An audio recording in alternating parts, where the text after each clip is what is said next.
Trading and investing. You've probably heard these terms thrown around, maybe even used interchangeably. But here's the thing, they are two completely different philosophies for approaching the financial markets. One is a sprint, the other is a marathon. So let's dive in and figure out which race is right for you. Okay, so let me ask you this, and it's a really simple question.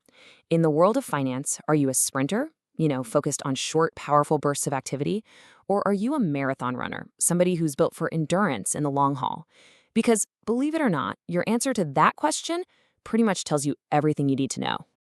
And look, don't get it twisted. This is a fundamental choice. People mix them up all the time, but the sprinter's path and the marathoner's path could not be more different.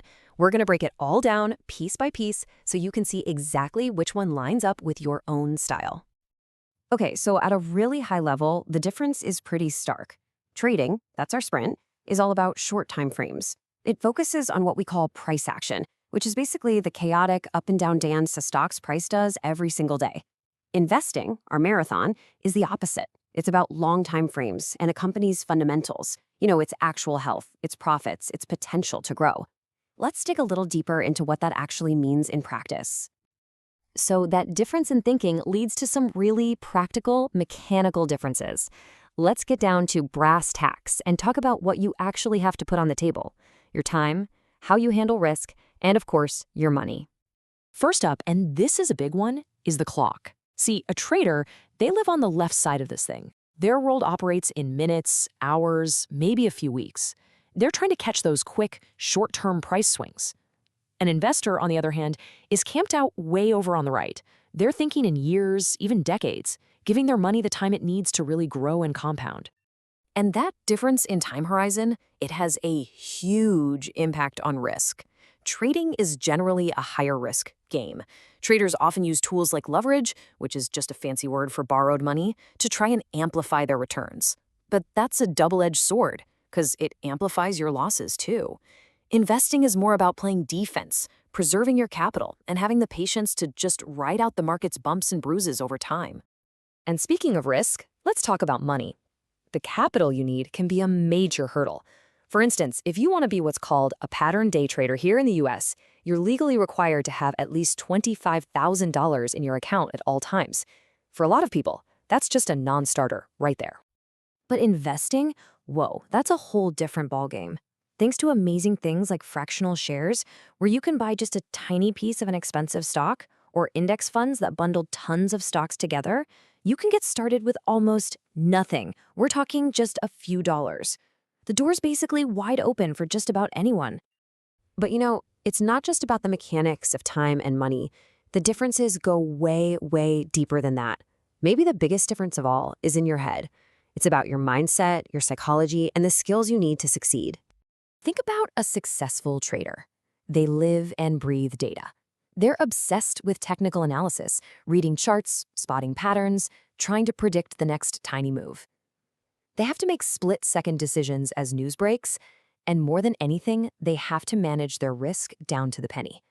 In that world, if you hesitate, you lose. Now flip that coin over, and you've got the investor. Their toolkit is completely different. Their game isn't speed, it's depth. They're doing deep, thorough research. We're talking about digging through financial reports, understanding entire industries. For them, success is all about having the patience and the conviction to stick with a plan that they've spent months, maybe even years putting together. This quote just nails the emotional difference. A trader has to be okay with being wrong, taking a quick, small loss, and moving on to the next idea without getting emotional. An investor has to have the stomach to watch their entire portfolio drop during a bad year and have the strengths not to panic and sell everything. So, which one of those sounds more like you? All right, so after all that, you might be thinking, okay, I have to pick a team and stick with it, right? Sprinter or marathoner? Well, not exactly. In the real world, the lines get pretty blurry. These two paths aren't mutually exclusive at all, and a lot of really smart people find ways to combine them. A really popular way to do this is called the core satellite approach. Think of it like this. The vast majority of your money, the core, say 85%, is in those stable, boring, long-term investments. Then you take a much smaller chunk, the satellite, and use that for your more active, speculative trading. It kind of gives you the best of both worlds.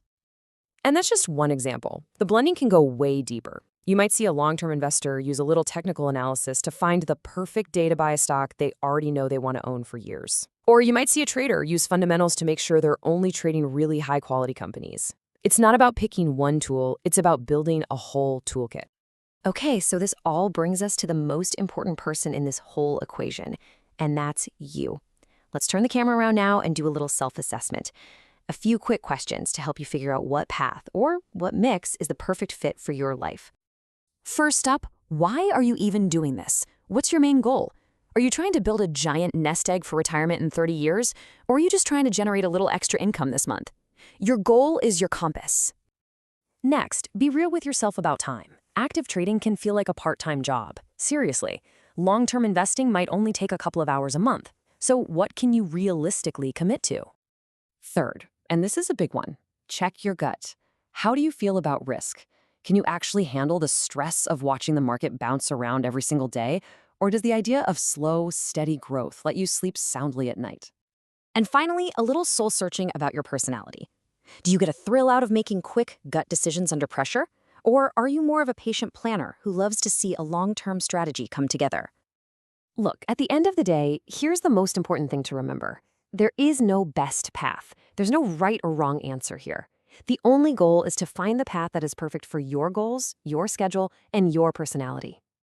So, you've seen both paths, the lightning-fast sprint and the steady marathon.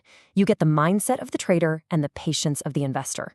The only real question left is, which one are you going to start walking down today?